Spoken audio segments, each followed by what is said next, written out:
As you likely know, pursuant to Congress's mandate in the 2018 Farm Bill, the Biden administration, USDA, undertook a reevaluation of the Thrifty Food Plan.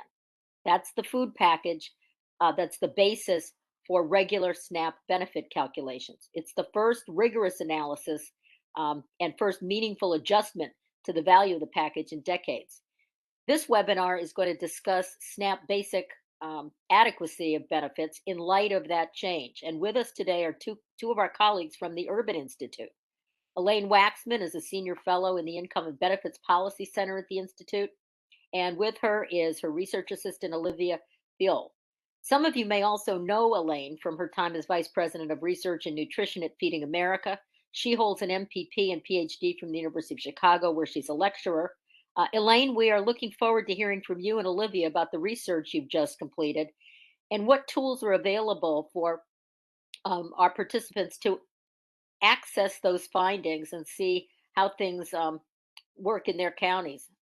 We encourage attendees to put their questions and any suggestions and feedback they have into the Q&A feature on this webinar, and we'll get to as many of those later in the session as possible. Elaine, I'm going to turn it to you. Thank you for being with us. Great.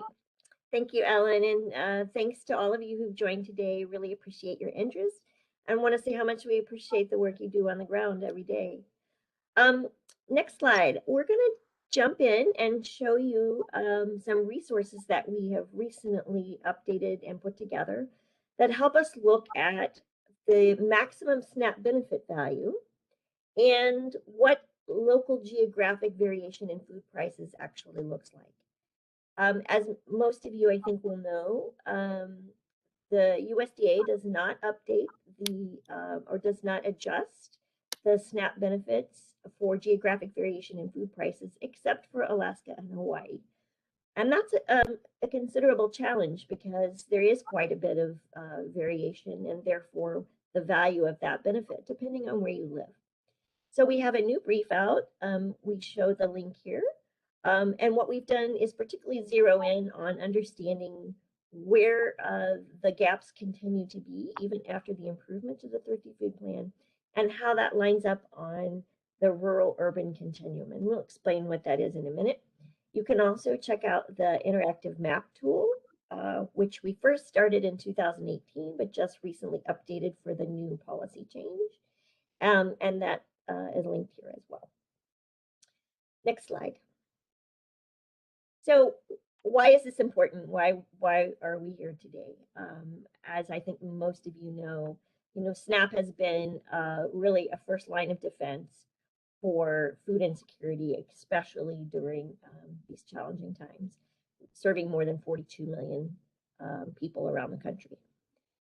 Before the pandemic, the maximum SNAP benefit that's available to families who basically deem to have no net income available for food did not cover the average cost of a modestly priced meal in 96% of U.S. counties. So basically the entire country. And when we first discovered that in 2018, that was both somewhat shocking and deeply concerning.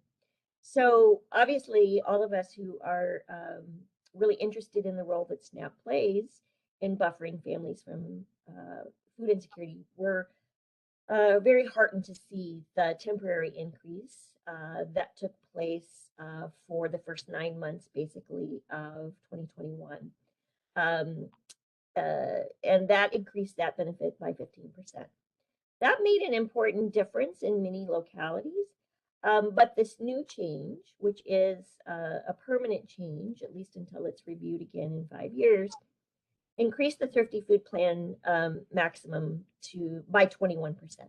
So what we've done is analyze what those gaps look like after the permanent increase. And we'll talk a little bit about that now. Next slide. So what we find is after that 21% increase to the Thrifty Food Plan, we're in a much better picture. 79% of households around the country receiving at least the maximum SNAP benefit, which is about 4 in 10 households, should have a benefit that is roughly equal to the cost of a moderately priced meal in their local county. The flip side, though, is that 21%, or about 1 in 5 counties, still experience a gap between that maximum SNAP benefit on a per meal basis and what the cost of local food prices means for the value of that benefit.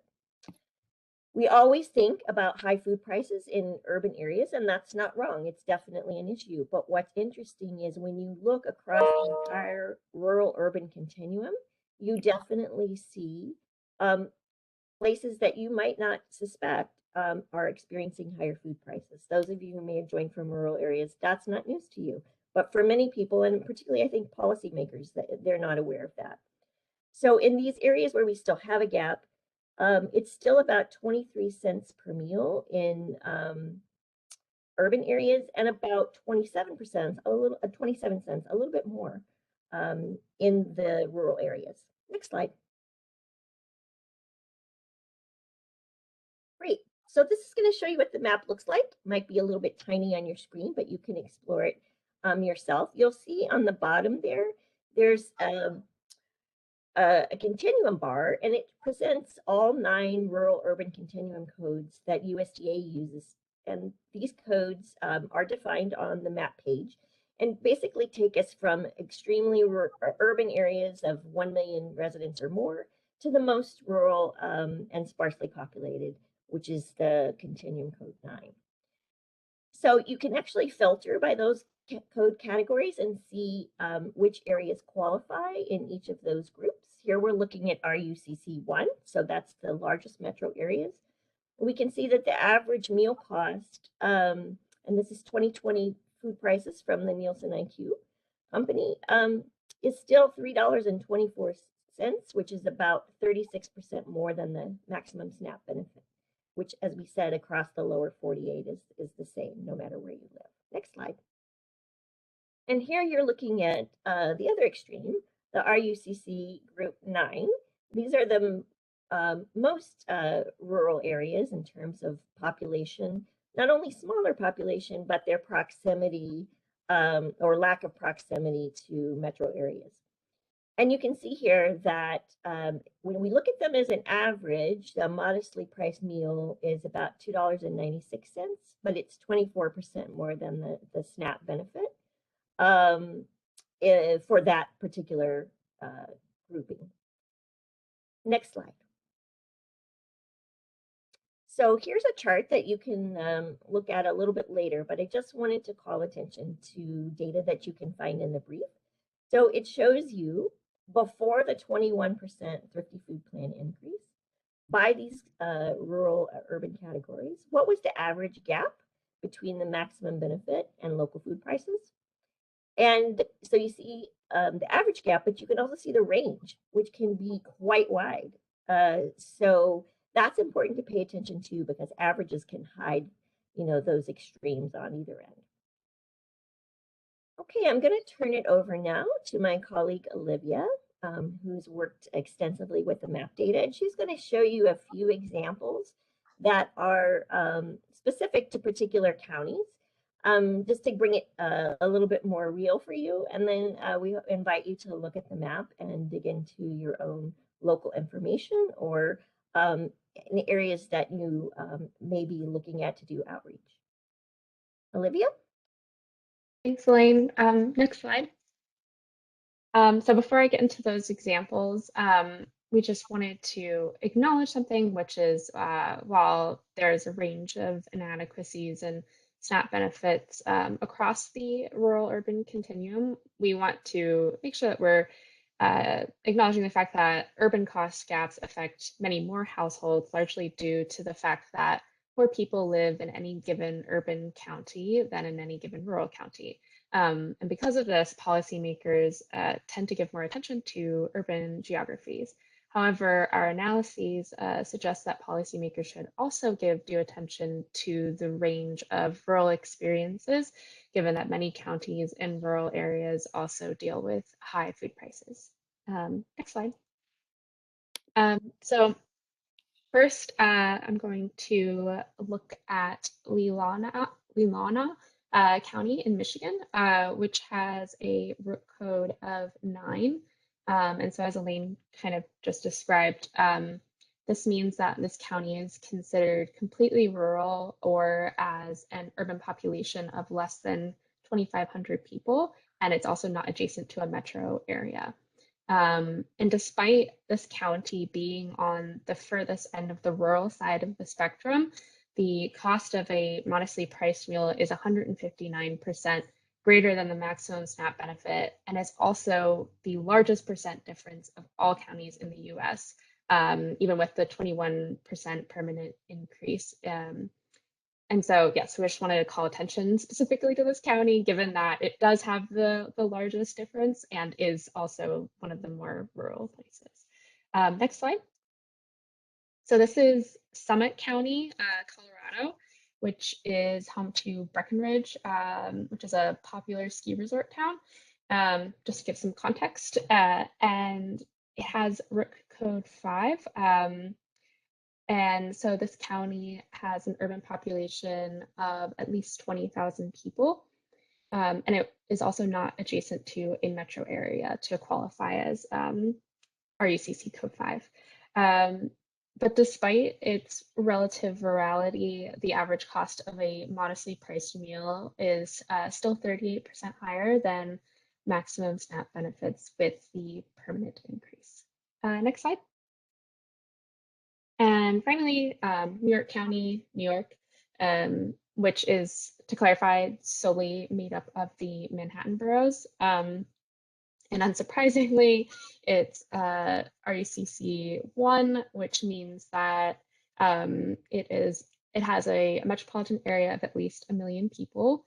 And here, the average cost of a modestly priced meal is 68% higher than maximum SNAP benefits, again, with the permanent increase. So hopefully those last 3 counties kind of illustrate the variety across different geographies, and in that the problem exists in a lot of different places.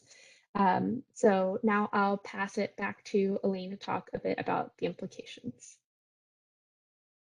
Great, thanks, Olivia.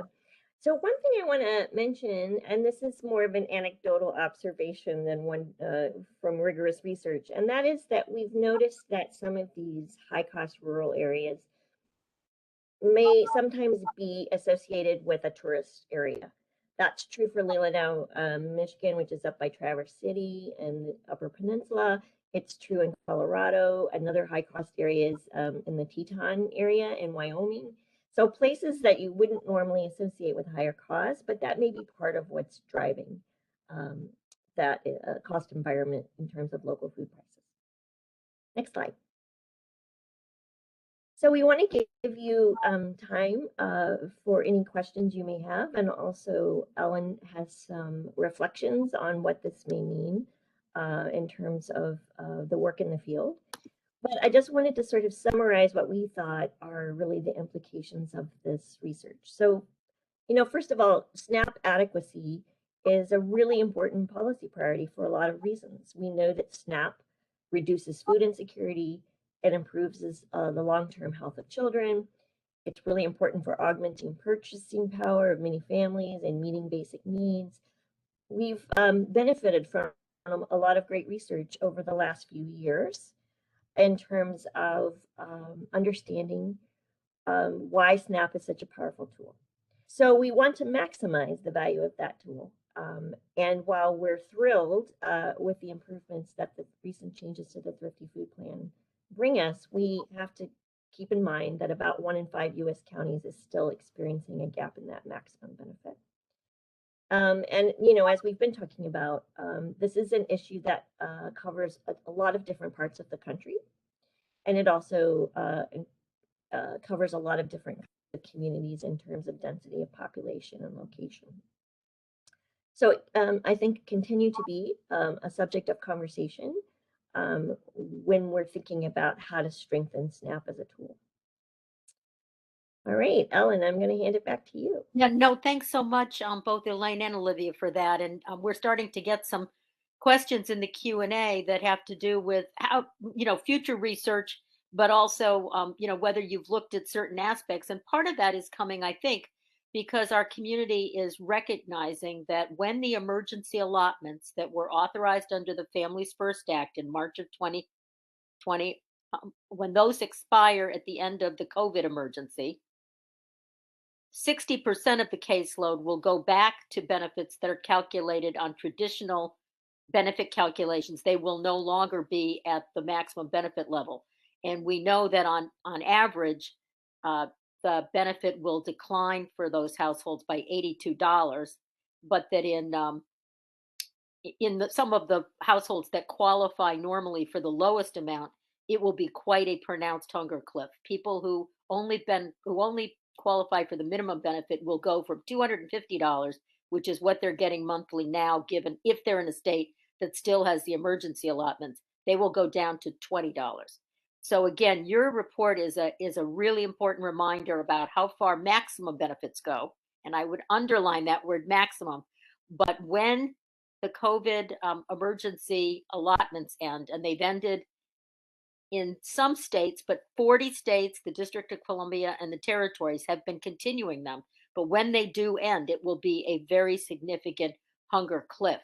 So one of the questions, and I've put into the chat, which is not where we want your questions. We do want those coming in the Q&A, but so that everybody can see it, I put in a chat a blog that FRAC posted, because we do think this new research tool from Urban Institute is very important for people to know about. We want people to have access to it, but we've also provided some thoughts that we have about what policymakers could do to further narrow the gap on adequacy of benefits. And there's an urgency on getting that addressed, given the looming hunger cliff, I think, that we're also concerned about. But one of the questions, and this is from one of our partners up in Massachusetts, Laron with Project Bread, wants to know, has Urban found how many counties would still fall short under the low-cost food plan per the Alma Adams bill in Congress? And for those who don't know the Alma Adams bill, we've got a link to information about it in that blog that I put into the chat. It's HR 4077 S2192. And it would replace the Thrifty Food Plan with this low-cost food plan. So Elaine, Olivia, any thoughts about Urban's insights on estimating with low cost? Yeah, thank you for that question.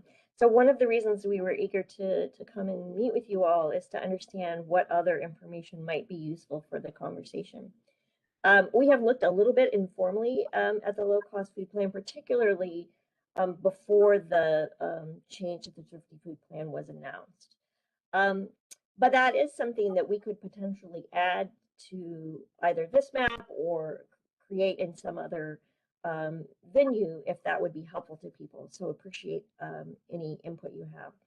I'll say one thing that I want to be a little careful about, which is that when we move to a low-cost plan, there will be a number of counties where the maximum benefit will be more than what would be considered the moderately priced local meal. That's a good thing, in that, we're talking about very minimal expectations in what we've compared it to. But some people might take that as a concern that we are overpaying for SNAP benefits. So I think that's something that we have to talk about as a field. What does it mean to provide that information, since it won't be experienced the same way across all parts of the country? So, Elaine, to that point, one of the things that I think I found particularly helpful about your tool is that while very often in SNAP world, we talk about billions of dollars and we talk about percentages, but you also have very specific information about the SNAP benefit, what that maximum allotment is per person per meal, and then what the cost of a meal is, and we're talking in the $2 range.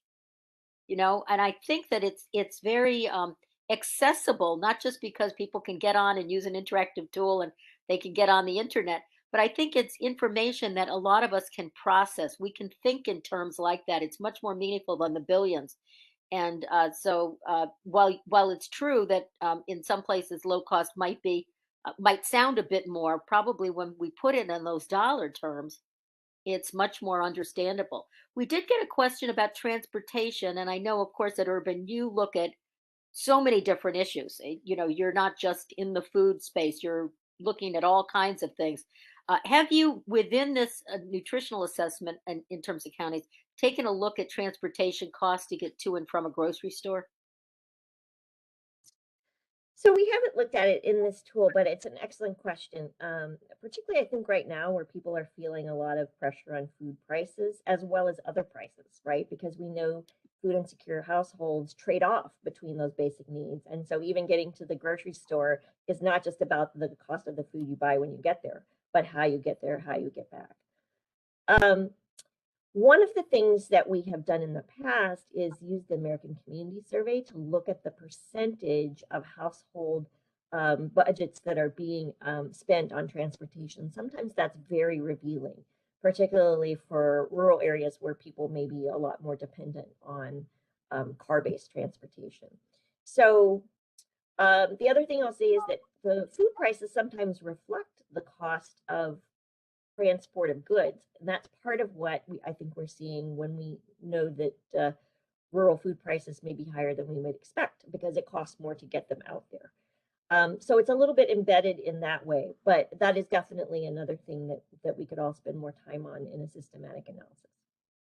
So I feel like we've got a wish list in our community of a lot of things we'd like to know.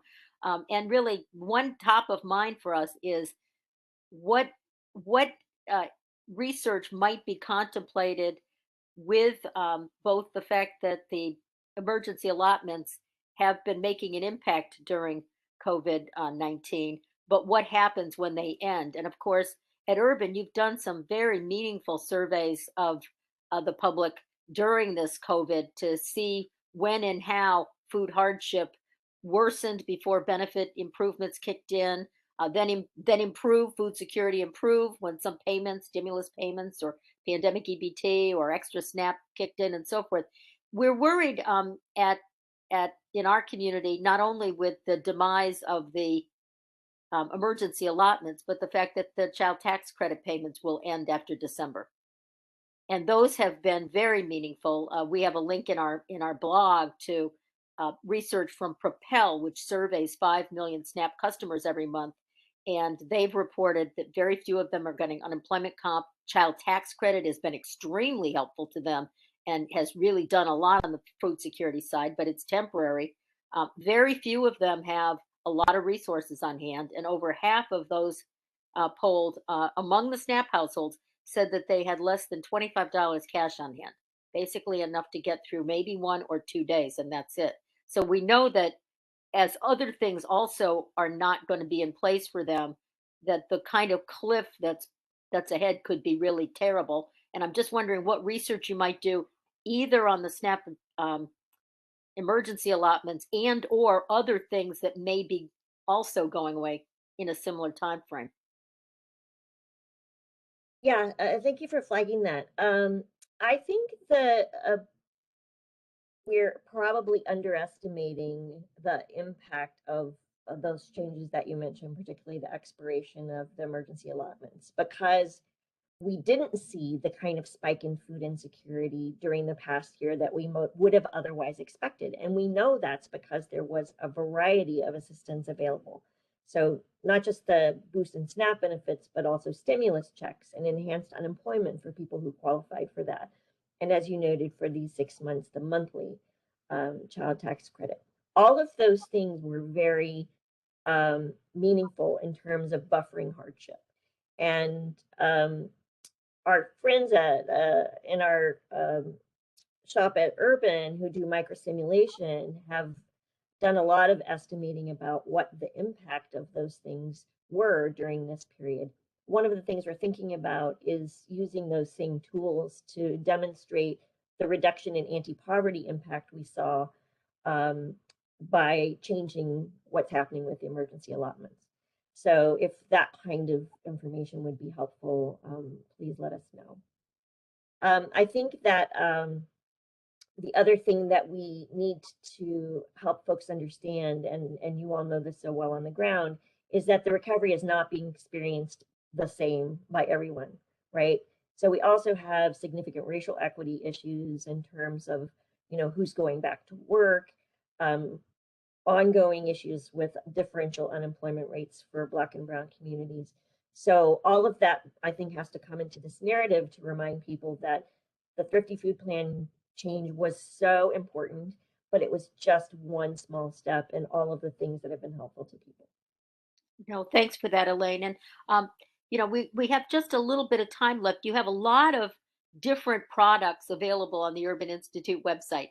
And in this particular, this is an updated analysis. You've done other treatments on this. Do you have any additional plans for putting the information into additional products? I'm very struck by the information you have about the way to think about this in terms of rural communities. Have you thought about, doing a particular blog that just lifts that out, or, other kinds of briefs? It's a great interactive tool. I feel like there are a lot of different ways I'd want to access it. Well, thank you. And we definitely would like to hear from people as you use it about any questions you have. There is additional documentation about how the data was put together if you have questions you need to answer about that. I think I continue to struggle with ways to tell the rural story. Partly, we want to remember that, as Olivia noted, lots and lots of urban families are affected, even if it's a small number of counties. And that's also often a racial equity issue because there's greater diversity in those communities sometimes. But I think the rural story is really important to tell to policymakers who live in those areas and to help understand why we also talk about SNAP as an economic stimulus tool for local communities. That's very important and meaningful for rural areas. So I do think we can do more, and open to suggestions from people about what you'd like to see. So, Elaine and Olivia, thank you so much both for this really important body of research that you've put together, but taking the time to walk us through it and talk with us about it. I'm going to turn it back to Nomi, who's our general in charge, and will close us out. But again, thank you so much. Thank you. Thank you, everybody, for joining us. I hope that everyone enjoys the rest of their day. For future events at FRAC, you can find us at frac.org/events, and we hope to see you at some of our webinars in the future. Thank you to our speakers and to everyone for joining us. Have a good day.